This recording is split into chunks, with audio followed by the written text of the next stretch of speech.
She came barefoot through the dust, no more than 10, and stopped at his gate like she'd been sent by a ghost. "My mama said you'd remember her," she said right before the shotgun cocked overhead. Jed Holcomb hadn't heard that name since the night everything burned. Now the past was knocking, and it had her eyes. "You've buried sins. You've outrun blame. But what do you do when the thing you tried to forget shows up calling you father?" The wind cut across the plains like a blade, slicing through the silence with each gust. Dust rose in slow spirals around the girl's ankles, clinging to the frayed hem of her faded dress. She stood still as stone, her feet bare on the gravel path that led to the massive iron gate. The sky behind her was bruised, thick with storm, clouds churning like something alive. Lightning danced in the distance, and the faint rumble that followed wasn't the kind of thunder that warned it promised. "Before we ride further into the dark, where mercy costs more than gold, and the truth can get a man killed, take a breath, partner. Tap that like button, subscribe, and help us keep this campfire burning. Every spark of support keeps the stories alive. The ones about drifters who chose kindness when it made them targets, and women who carried secrets heavier than bullets. Out here, the world forgets the quiet ones who stood their ground. But you don't have to. Your click keeps their memory breathing through the dust.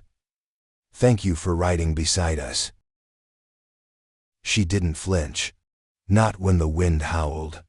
Not when the gate's rusted crossbars groaned under pressure. Not even when the sharp clack of a shotgun hammer broke the quiet from a watchtower above. Instead, she looked up, not at the gun barrel, not at the figure behind it, but straight at the wood and metal gate that stood between her and something she didn't fully understand but had been told was the end of the road. Her lips trembled, her voice thinner than the wind yet somehow clearer than the storm behind her. "My mama said you'd remember her."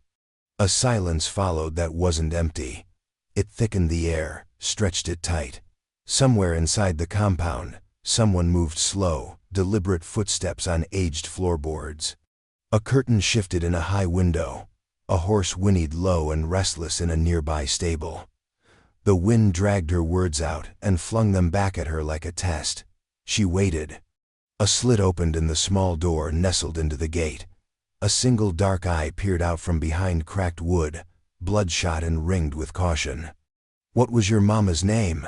the man asked, his voice gravel and regret. She swallowed hard. A flicker of fear danced behind her eyes but didn't take root. She'd come too far for fear.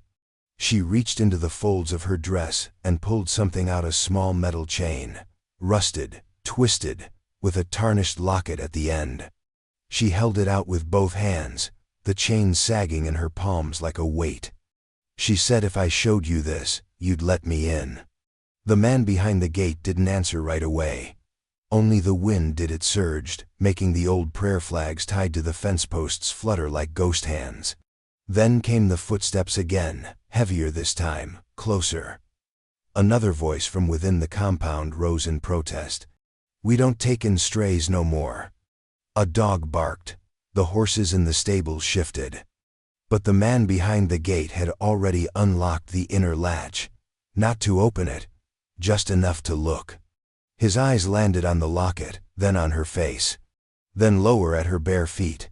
The caked blood, the bruises like storm shadows under her skin. He knew.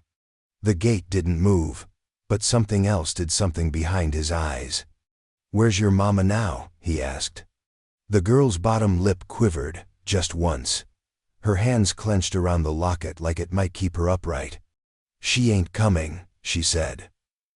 "But she said you would."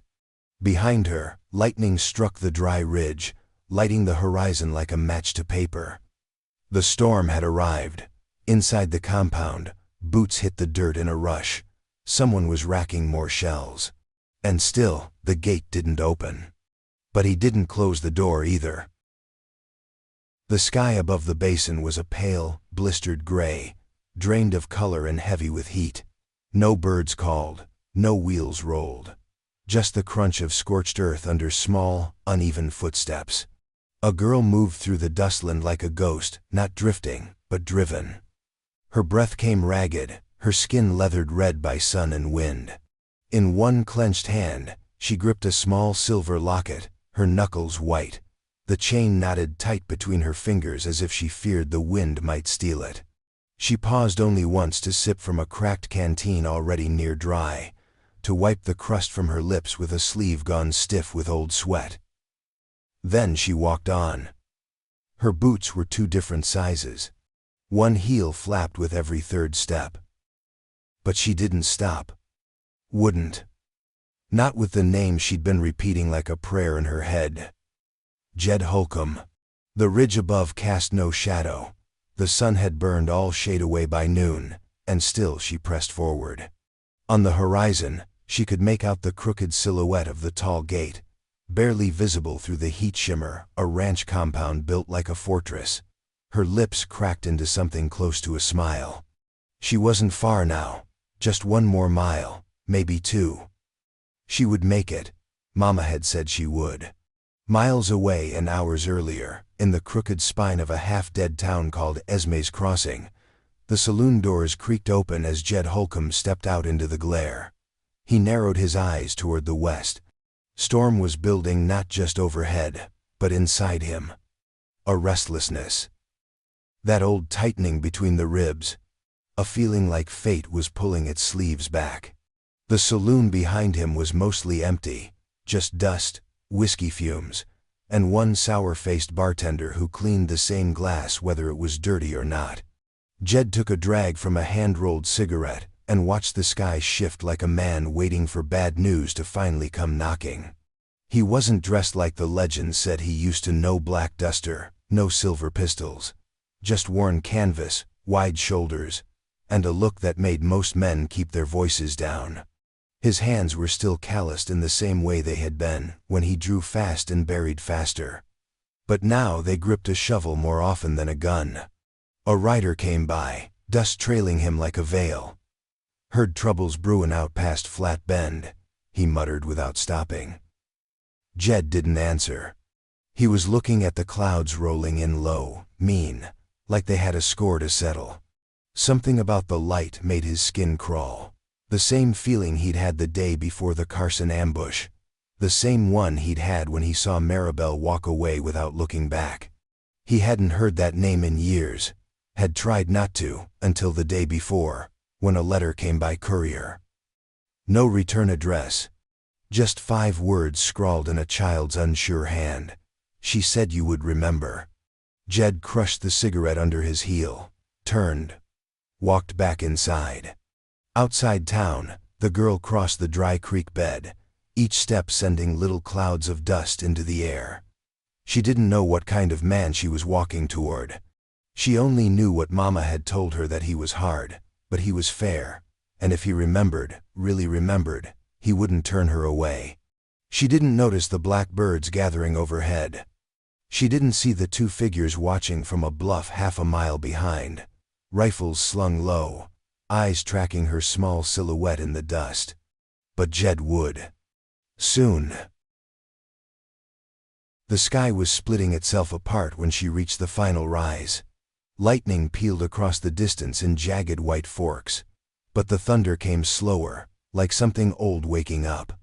Her steps had narrowed to a stagger, her shoulders trembling under the weight of dust, sun, and the silence of carrying something too long.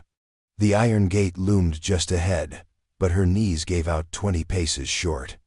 She went down without a sound, the locket slipping from her hand into the dirt like a final offering. From the watchtower, Caleb shouted, "She's down!"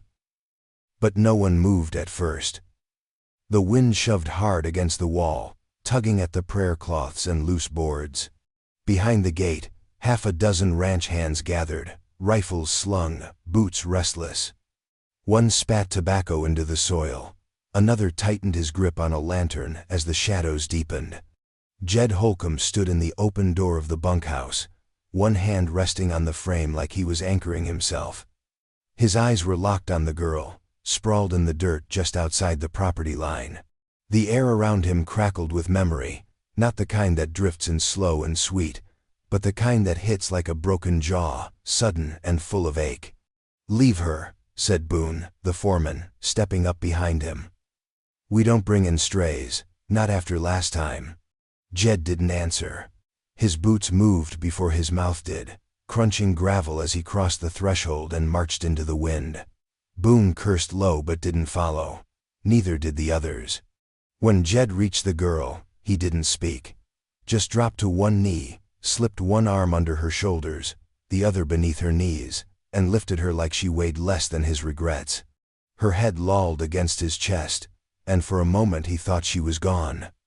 But then she stirred, lips cracking, voice barely there. "She said you once saved her life."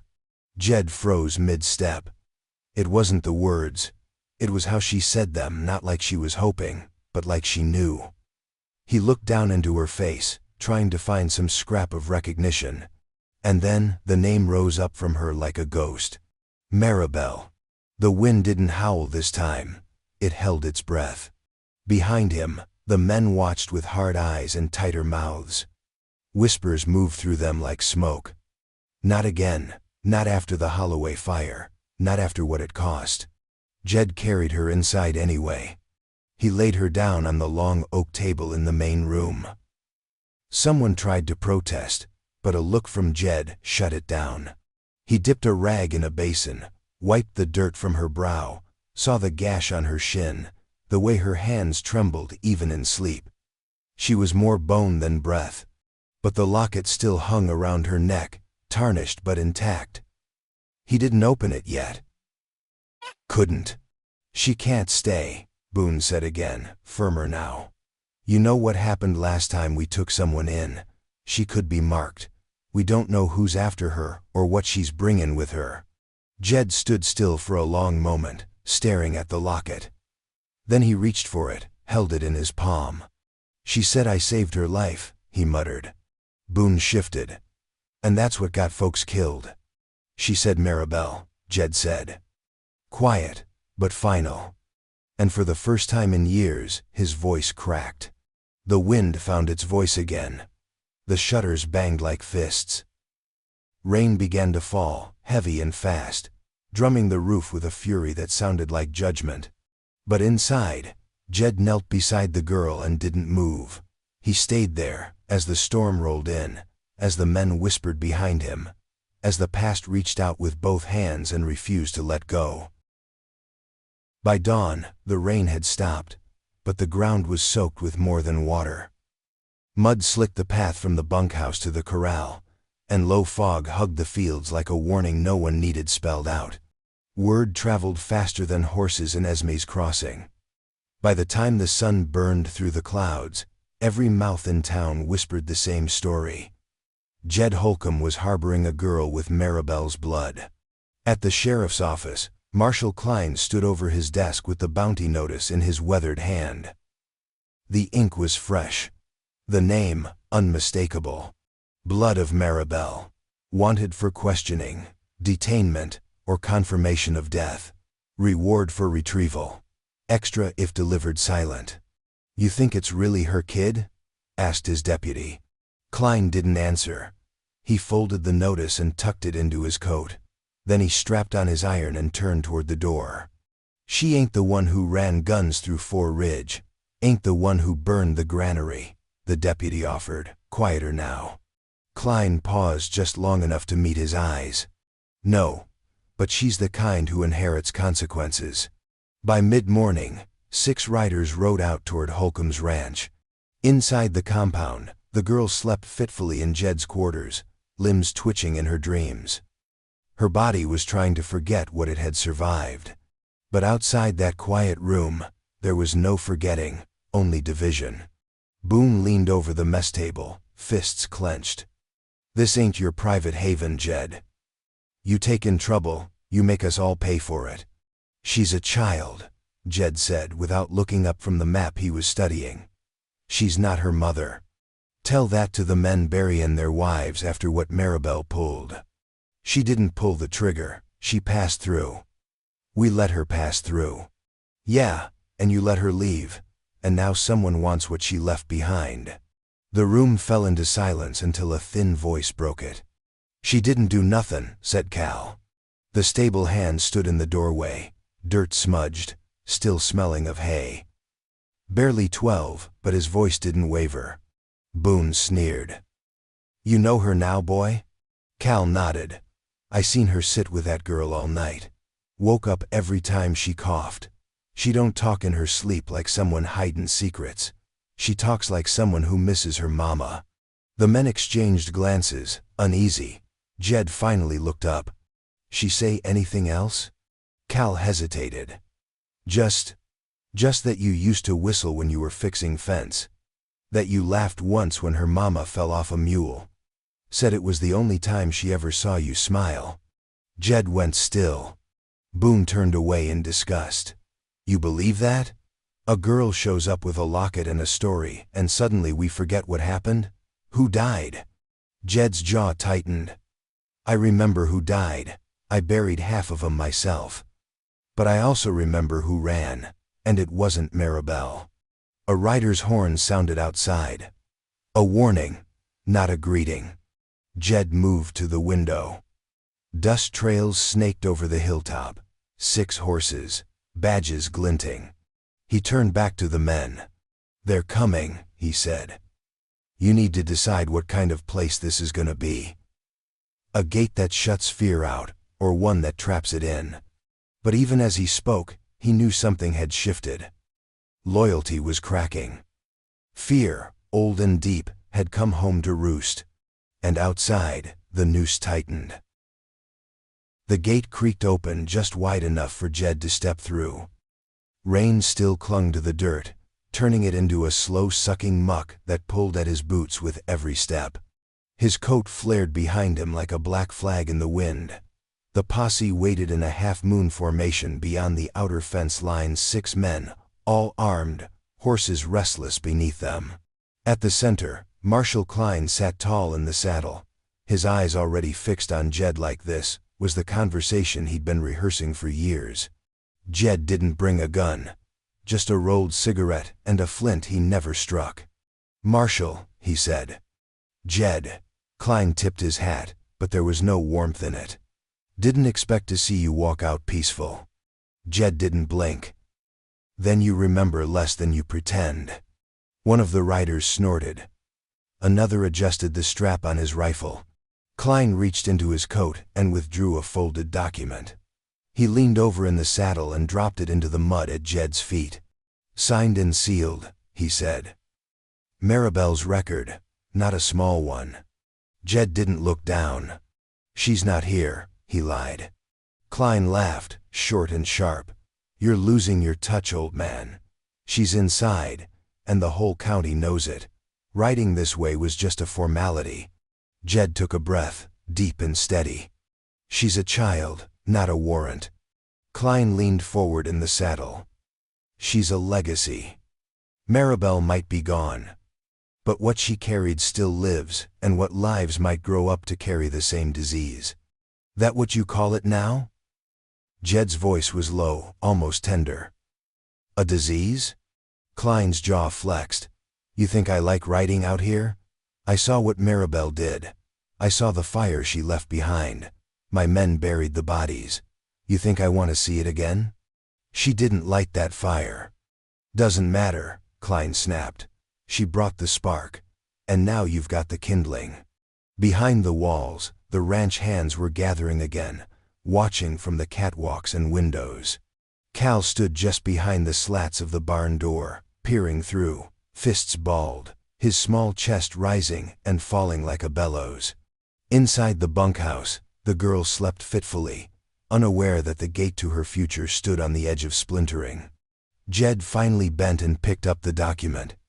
He didn't unfold it. He just stared at the name etched on the outer fold, like a tombstone. Maribel Lane, wanted for treason, theft, and sedition. "She came here for mercy," Jed said. "And I aim to give it." "Then you take her sins with her," Klein said coldly. "Is that your new code, Jed? Protect the past at the cost of today?" Jed looked up, and something in his eyes, something old, flint hard, settled. "I remember my code," he said. "I buried it once. I won't bury it again." A long silence stretched, held taut by thunder and nerves. Horses pawed the earth. Fingers grazed triggers. Klein raised a hand. "Not to fire, not yet. I'll give you until sundown," he said. "After that, we're coming in." He turned his horse. The posse wheeled and rode off, but the dust they kicked up didn't settle. It hung in the air like a curse. Would you risk it all for a name etched in another man's sins? Or would you burn the past to keep your future safe? You tell me. The wind that evening had quieted, but the compound was far from still.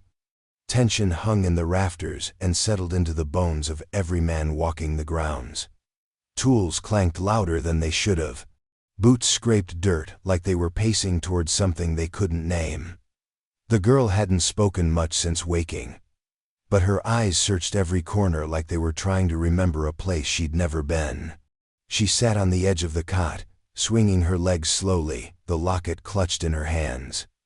Her fingers worked at it absently, rubbing over the old hinge until a soft click startled her.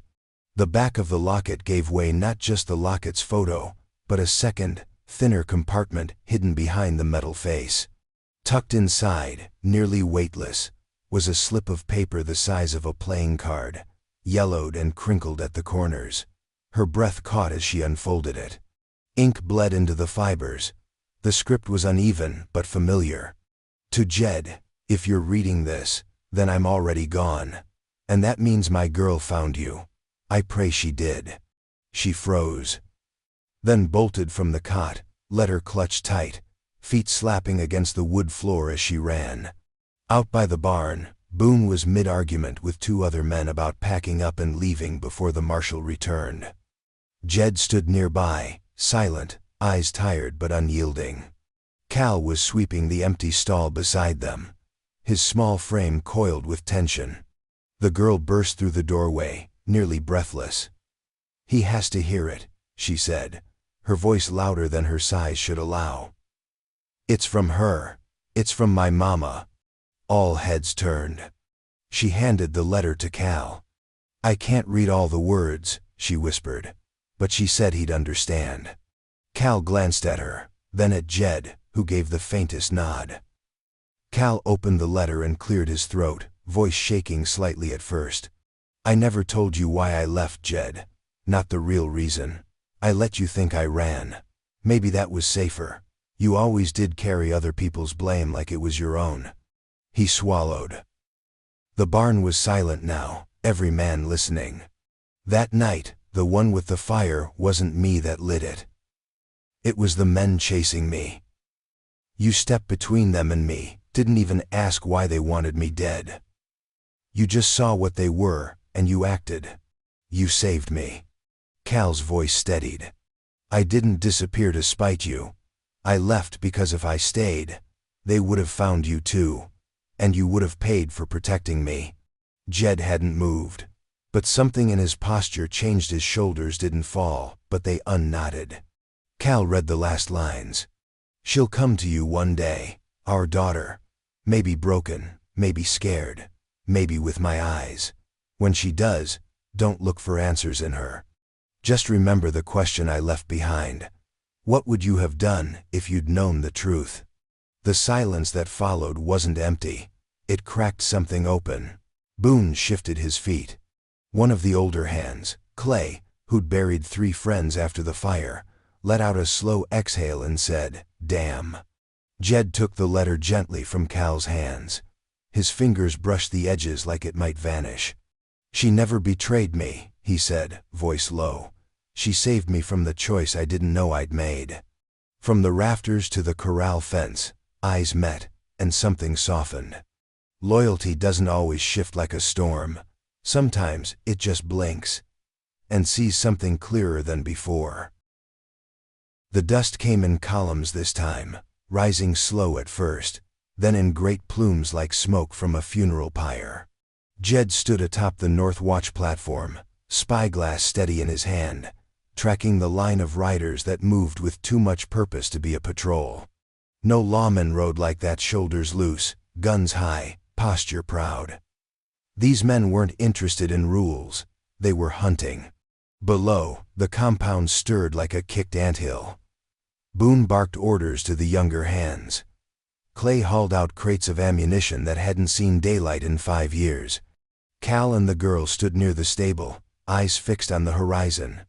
She didn't ask who they were, she already knew. Inside the bunkhouse, Jed spread a faded map over the table and jabbed a finger toward the south fence. They'll try to circle first, cut off retreat, then push hard from the front. Boone's voice snapped behind him. Marshall's posse ain't comin' to help? Jed didn't answer, he didn't need to. The truth was already riding in ahead of the second wave. When Klein arrived, he came alone. No rifle in hand, no posse trailing behind. Just the weariness of a man who had read too many names on too many warrants and stopped remembering which ones were worth bleeding for. Jed met him at the gate. "They're bounty hunters," Klein said, before Jed could speak. "Private, paid high and off record." "How high?" "Dead or alive rates." Klein's mouth twitched, bitter. "Guess which one pays quicker." Jed's jaw tightened. "You here to join him?" Klein looked past him, toward the compound. Toward the girl. "No," he said finally. "I came to say I'm not dying for this. Not for politics. Not for a name in ink. I'll hold the town line if they head back that way. But this here? This ain't the law anymore. It's slaughter waiting to happen." He turned his horse without ceremony and rode back the way he came. Jed watched him go until he was a smear against the brush. Then he turned and walked inside. The girl waited for him at the long table, the same one where she'd first been laid, bruised and unconscious. Her cheeks were still pale, but her eyes had found a deeper stillness. She held the locket in her hands, chain dangling. She looked up at Jed as he stepped in, muddy and silent. "I heard the others talking," she said softly. "They're not here to ask." Jed nodded. "No, they're here to take." She walked forward, small boots squelching on the damp floor, and placed the locket in the center of the table. Her voice didn't shake. "You said once you had no family left." Jed didn't speak. She looked him in the eye, unflinching. "You were wrong." The silence that followed broke something wide open inside him.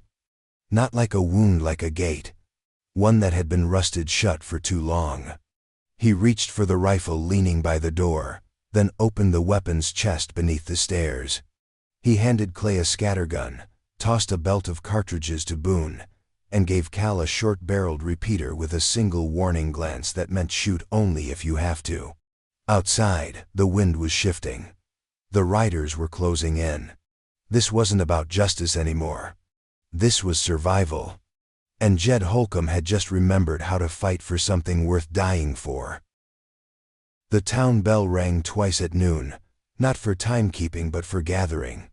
The sound carried down through the hills, over the broken ridges and into the mud-packed heart of the ranch where lines had been drawn and none of them were clean. Word had spread fast. Bounty hunters coming, law stepping back, and Jed Holcomb standing alone with a child whose blood had stirred ghosts in every man who'd ever lost something to the war Maribel left in her wake.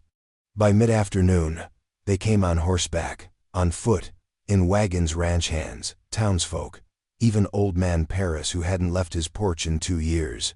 They didn't come armed, not yet. They came to listen, but their fingers twitched like they were remembering the weight of a trigger.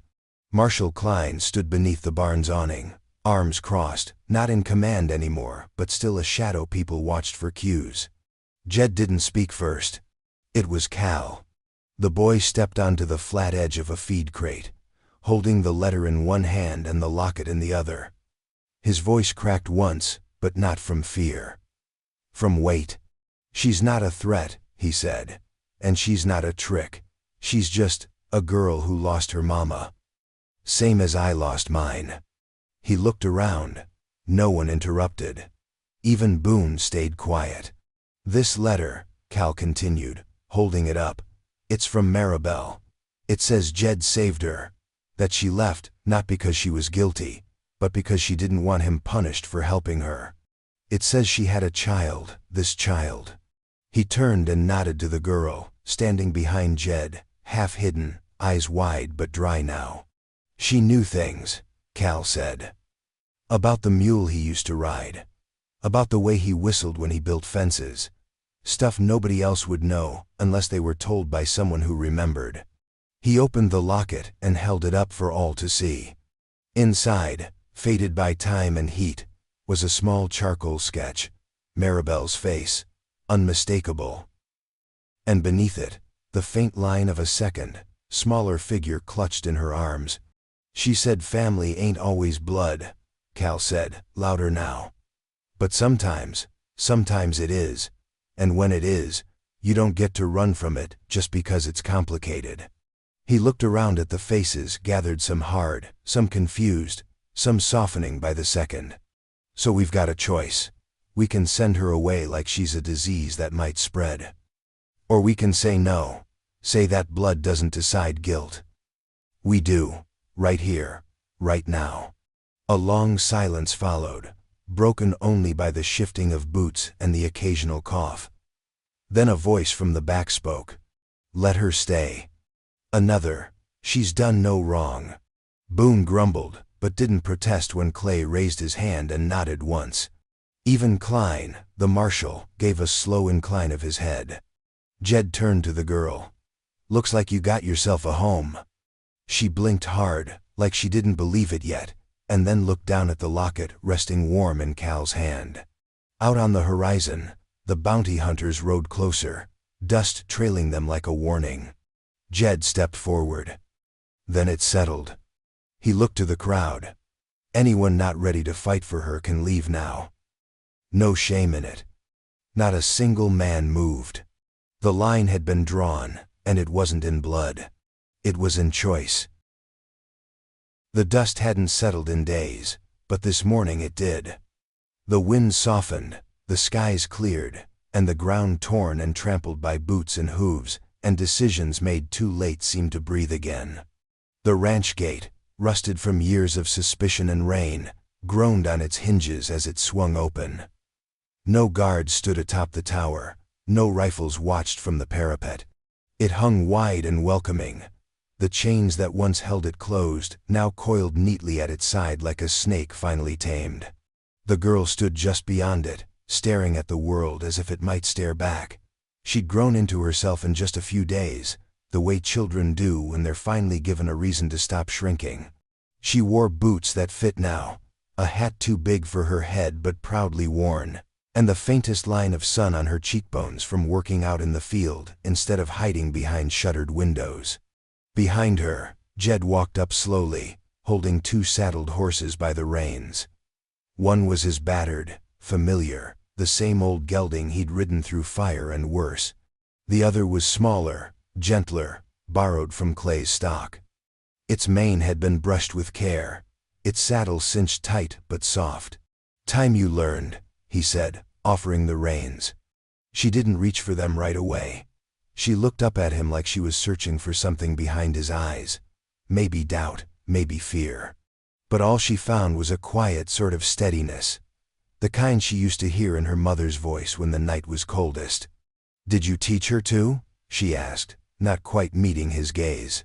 Jed nodded. She fell off 3 times, got up 4. That's how I knew she was meant for it. She smiled. Just a flicker. He helped her mount, gave her space to wobble and find her balance. Didn't hold her hand, but never stepped far. They moved slow at first, then quicker, circling the corral. Her laughter broke loose once when the horse picked up pace, and Jed looked away, jaw tight, as if the sound pulled something out of him he wasn't ready to name. In the distance, the hills stood silent. No riders on the ridge, no shadows creeping down.